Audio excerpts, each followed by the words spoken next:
Okay, today we will discuss about the work done and mean effective pressure of Otto cycle. Last class we discussed about the efficiency of Otto cycle. The efficiency of Otto cycle, as we discussed, it is 1 minus 1 by r to the power of gamma minus 1.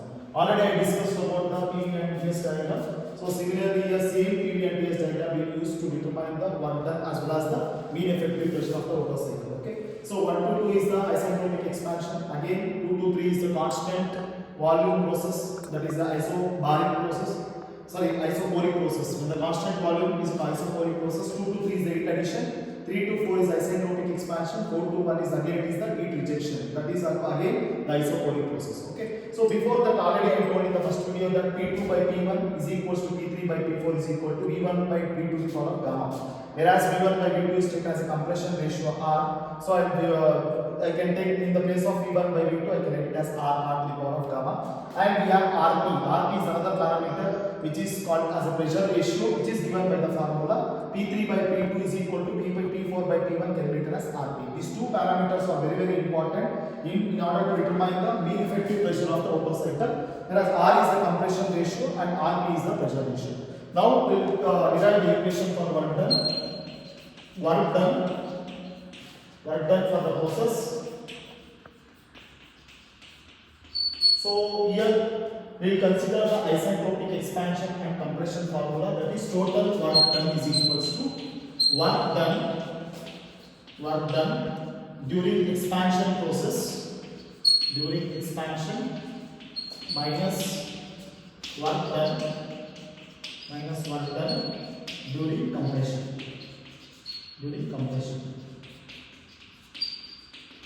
So here we can see that work done during expansion process, it is a process from 3 to 4. So I take this as 3 to 4 is expansion process, whereas 1 to 2 is the compression process.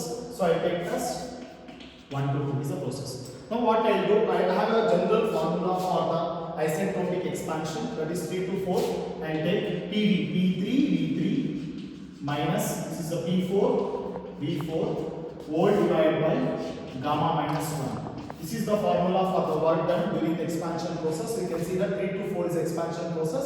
So I take V3 minus V4 to divided by gamma minus 1. Minus, again for the work done during compression process, it is from 1 to 2 process. It is a 1 to 2 process. So I take P2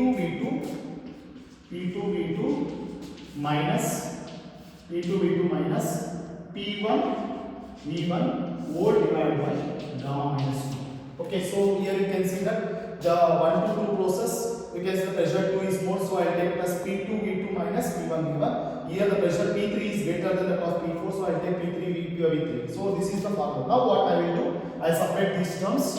That is P3 V3 divided by gamma minus 1 minus P4 V4 divided by gamma minus 1 minus into plus again minus P2 V2 divided by gamma minus 1 minus into minus plus P1 V1 divided by gamma minus 1. Now what I will do here is a very important thing. I will take P1 V1 divided by gamma minus 1 as a common factor. So now what I will do here is P1 V1 divided by gamma minus 1 common. Here we can see that gamma minus 1 is there in all the parameters. So now here I can take easily outside. But here we can see that P1 V1 is not there in the all other terms.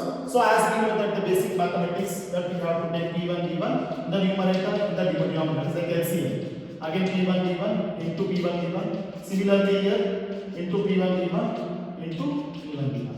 So now what I will do here is I will take gamma minus 1 outside here. P1 V1 I am taking we are taking in the numerator. Now what we will get here is P3.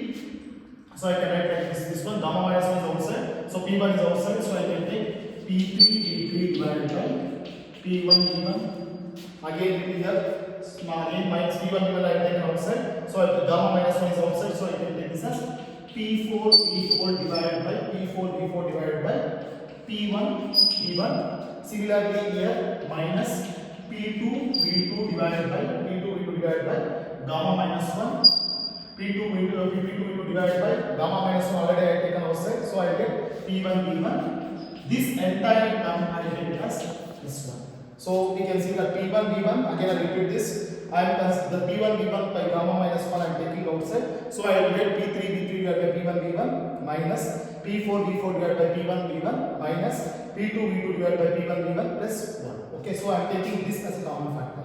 Now what I will do is I will take this equation, that is work done is equals to P1 V1 divided by gamma minus 1 into, see here, in this term, that is very important. What I will do here is, in this term, keep in mind that in this term, what I will consider this as equation number 1. In equation number 1, okay, in equation number, we have 4 terms, 1, 2, 3 and 4 terms. In first term, in equation 1, first term, multiply and divide by P4. So I multiply and divide by P4 in the only first term. Please keep in mind that in this work done equation, in the first term, I will divide and multiply by P4. Okay. So now what I will do is P1 V1 by gamma will remain same. So I will take P3 by P4. Listen carefully. P3 by P4. I divide it again. I should multiply. That is P4 by P1 into. So I can take this as V3 by V1. Similarly, here I can write it as P4 minus P4 by P1, V4 by V1 minus P2 V2 divided by P1 V1 plus 1. So now see here, what I can write P3 by P4 according to this formula. P3 by P4 is a compression ratio, so to the power of gamma. So I can take it as V1 by V2 r to the power of gamma. So P3 by P4 can be written as r to the power of gamma. So P1 V1 by gamma minus 1. So this P3 by P4 can be written as r to the power of gamma. Okay. Similarly, P4 by P1. What is P4 by P1? Again, here we know that P4 by P1 is given by the compression ratio Rp. So I can take this as pressure ratio Rp. So in the place of P4 by P1, I can write it as Rp. Now see here, it is very important. V3 by V1. So here in this first term only we can see that the V3 can be written as V2 as per the isoporic process. Isoporic process is constant volume process. So V3 can be written as the same first term. V3 can be written as V2 because it is a constant volume process. It is a constant volume process. So now what I will do, in the place of V3 I will take V2 by V1 minus P4 by P1 into, you can see here V4. So again in the PV diagram you can see that V4 can be written as V1. Again it is a constant volume process. So I can write here V4 can be written as V1 by constant volume process. It is again constant volume process. So I can write it as V4 is equals to V1. Again I take it as V1 by V1 and dividing this I can write this as P2 by P1 and as well as the V2 by V1. So what I can write this P2 by P1. So this P2 by P1 can be written as r to the power of gamma, and again we have V2 by V1. V2 by V1 can be written as r. So now again here in this formula P2 by P1 can be written as r to the power of gamma, as we know that it is a compression ratio to the power of gamma. And next parameter is V2 by V1. V2 by V1 can be written as P2 by P1 can be written as r to the power of gamma, whereas V2 by V1 we know that V1 by V2 is equal to r. Whereas if I do reverse of this one, that is V2 by V1 can be written as 1 by r. So 1 by r. Now if we substitute here, so P2 by P1 can be written as r to the power of gamma divided by, what is V2 by V1 can be written as 1 by r plus 1. Okay. So now what I should do here is, here you can see that V1 get cancels. Now see here P1 divided by gamma minus 1. What is that? V1 by gamma minus 1. Now r to the power of gamma into Rp. Now see here V2 by V1. We know that V1 by V2 is equal to r to the power of gamma. V2 by V1 means we should take it denominator. So that V2 by V1 can be written as to the power of r. So V2 by V1, I have given V2 by V1 can be written as 1 by r. So I take this as r This is one term minus P4 by P1 minus P4 by P1 minus R to the power of gamma divided by R plus 1. Now again, so now we can see here in the denominator we have R value and the numerator we have R value, so that I can take when the bases are same, powers can be added or subtracted. Okay. So now what I do here is P1 V1 to the power of divided by gamma minus 1 R to the power of gamma. When it comes to the numerator, it will be R to the power of minus 1. Like this, I get R to the power of gamma R to the minus 1 RP. Again here, what is P4 by P1? So P4 by P1 is again it is RP. So P4 by P1 is RP. I take as RP minus again R to the power of gamma into R to the power of minus 1 plus 1. Now as we know the basic mathematics formula, when the bases are same, powers can be added. So now what I do here is P1 V1 to the power divided by gamma minus 1. Here you can see that the two bases are same, so I can write it as R to the power of gamma minus 1 into RP. Again here minus RP.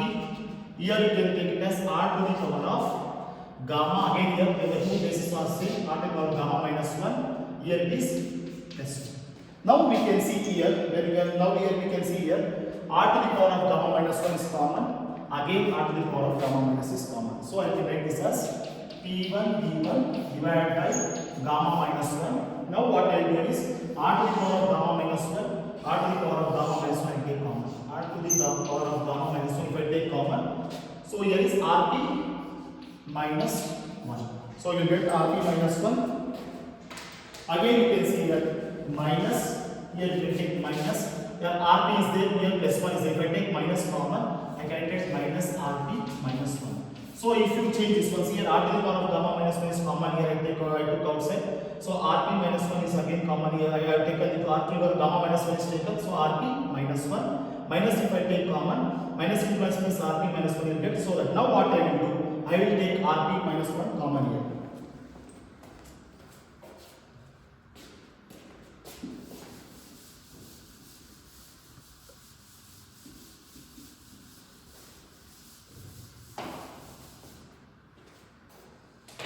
Okay, in the above equation,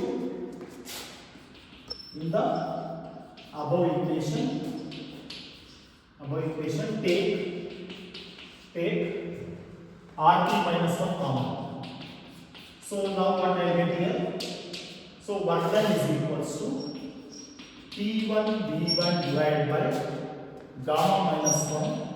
P1 by V1 divided by gamma minus 1. Now I will take R to the power of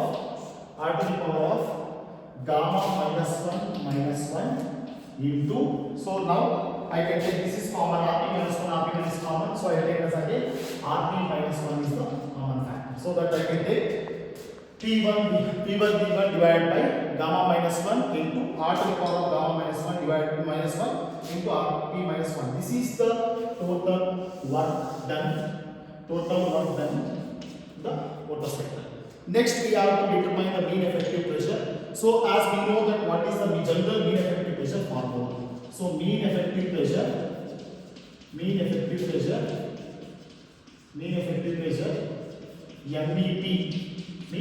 pressure MEP is given by the formula total work done divided by swept volume.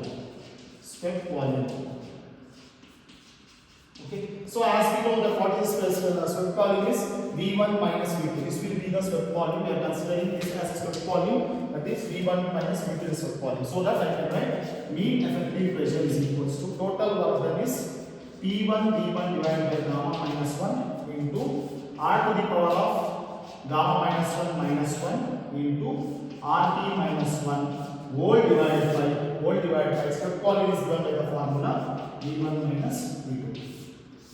This is the final mean effective pressure of the Otto cycle, where in the video they asked this for the 10 marks question. So you have to determine the efficiency, what we done in the last class, the Otto cycle efficiency. Then we should determine the work done, and finally we should determine the mean effective pressure. As I told that these two ratios are very important. That is, one is the compression ratio, V1 by V2, and pressure ratio. Depending upon this ratio only we are taking it. Okay, and we are doing some assumptions here. As I told that we have to multiply and divide by P4 in some conditions. And also I told that we have to consider the constant volume process in such cases. So P3 by P4, P4 by P4 here we should take, and we have to take that ratios. And I told that in work done process we have to take P1 V1 by gamma minus 1, R to the power of gamma minus 1 minus 1, R3 minus 1. Okay, this is the total work done. Finally, mean effective pressure is given by the formula total work divided by self volume. So that we have to consider. Thank you.